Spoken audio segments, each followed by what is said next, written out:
But let's talk about their success for a moment. I've just picked out one or two things. If you take, firstly, durability. One of the things I find intensely irritating about the way marketing is taught is this dangerous concept called the product life cycle. There are products and brands in this world that are still loved and bought today that are 100, 200, 300 years old. And many of the products that we tell marketeers to worry about their life cycle will long outlive the 3 or 4 year lifespan of any brand manager's job. But in this industry, you've got businesses that are several hundred years old. Some of the law firms based in London, just across the river from where we're holding this seminar, are 200 and 300 years old. PricewaterhouseCoopers, where I was a partner, was created in the Victorian period. And throughout the period at that time, that 100 years since then, they've earned net margins of around 30, 35, 40%. Rain, shine, economic recession, economic growth, war, depression. I think that's a really successful business model. And marketing needs to understand, firstly, why are they successful before it can apply its tools and techniques to help them grow their business even further. But one final thing about this industry is their amazing influence. All of these people, accountants, consultants, lawyers, they're in the business of selling and marketing ideas. I heard recently that Stalin said, ideas are as dangerous as guns. We don't let the population have guns. Why should we let them have ideas? And this industry has been fabulously successful at understanding trends in the world, understanding the thinking of business people in particular and politicians, and creating offers, ideas, practices to meet those needs. Now that's how they would say it. In essence, what they do is they make things up and sell them to business people across the world, and they do it really, really well. Ideas like globalization and shareholder value, and even originally the Boston Matrix, were created by this industry and sold so that they could make money. So they've been incredibly influential. And just one little example here, I'll go through this quite quickly, but this is a firm, probably one of the leading accountancy firms in the world, Deloitte.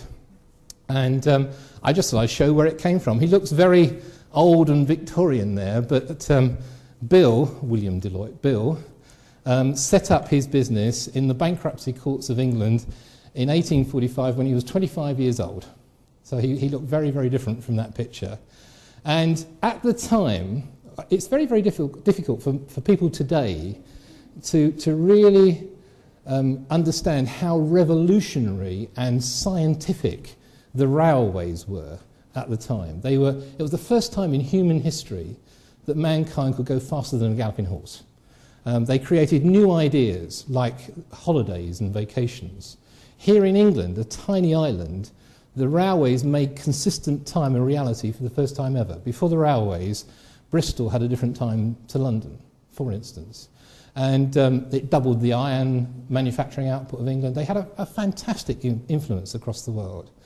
And Bill Deloitte, Bill the accountant, recognised this, and he was the first person to create a method of understanding the way this new form of business would work, this industrialised service business, and he found a way of doing their books, which resulted in two things. Firstly, he uncovered the first big fraud, for which he got a great reputation, and secondly, he became the first ever public auditor in the world.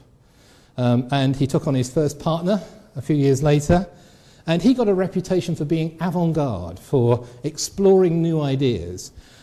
For instance, when he opened his office in New York, he got, as a client, Procter & Gamble and the new soap companies, because at the time, soap was again a revolutionary product.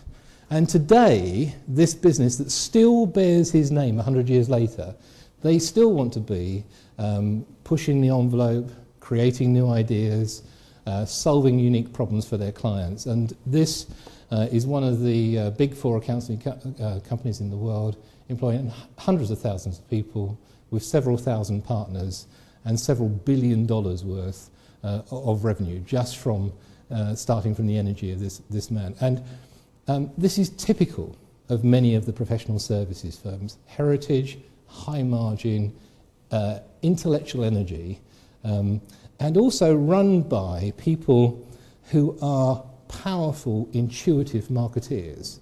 The irony of this industry is that people like Bill and many, many thousands of partners in the world since have created amazing revenue, and yet they despise the word marketing. The marketeers that they do employ often work at low levels in the business. So they do great marketing and they create enormous wealth, but they will not acknowledge the formal practice of marketing in their own business. For them, marketing has remained caught up in soap powder and washing dishes and other things, and it doesn't seem relevant to their great intellectual enterprises.